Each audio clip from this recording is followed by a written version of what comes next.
তাকে সাড়া দেওয়ার জন্য। তো অ্যাকচুয়ালি গতকালকে সন্ধ্যার দিকে আমাদের কাছে একটা ইনফরমেশন আছে, আমাদের থানা এলাকা গান্ধী স্কুল চত্বরে একটা গ্রুপ তারা ইলিগালি ব্রাউন সুগার সেল করছে।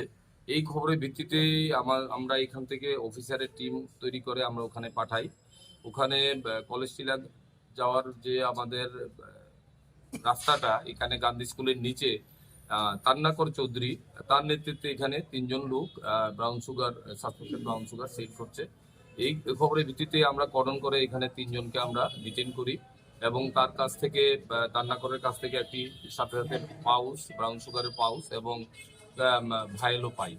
তো তাদের 3জনকে আনার পর আমরা খবর পাই আরো 2জন লোক ওমেন্স কলেজ এলাকাতে ব্রাউন সুগার সেল করছে।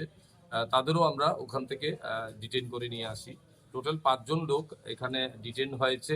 তাদের মধ্যে তান্নাকর চৌধুরী, অজয় পাল, অর্জুন সরকার, পিতুষ সরকার, অভিজিৎ সাহা।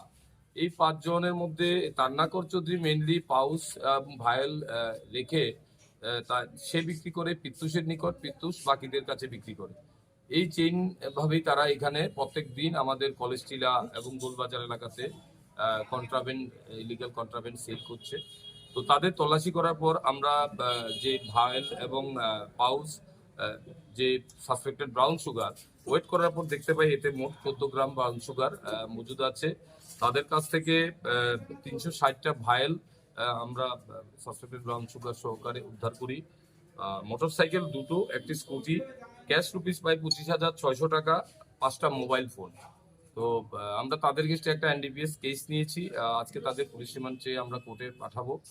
আমরা দেখবো এদের মধ্যে আর কেউ জড়িত আছে কিনা, এটা আমরা দেখবো। এই ব্রাউন সুগারের টেন্টেটিভ বাজার মূল্য আমরা ধরতে পারছি যে প্রায় 70,000 টাকার মতো হবে এখানে। এই তান্নাকর চৌধুরী, তার এগেইনস্টে আমাদের এই থানাতেই মোট 6টা কেস আগে থেকেই চলছে। তার মধ্যে 2টো ডাকাতি আর 4টা কেস আছে এনডিপিএস এর কেস। আজকে আরেকটা কেসে সে অ্যারেস্ট হলো।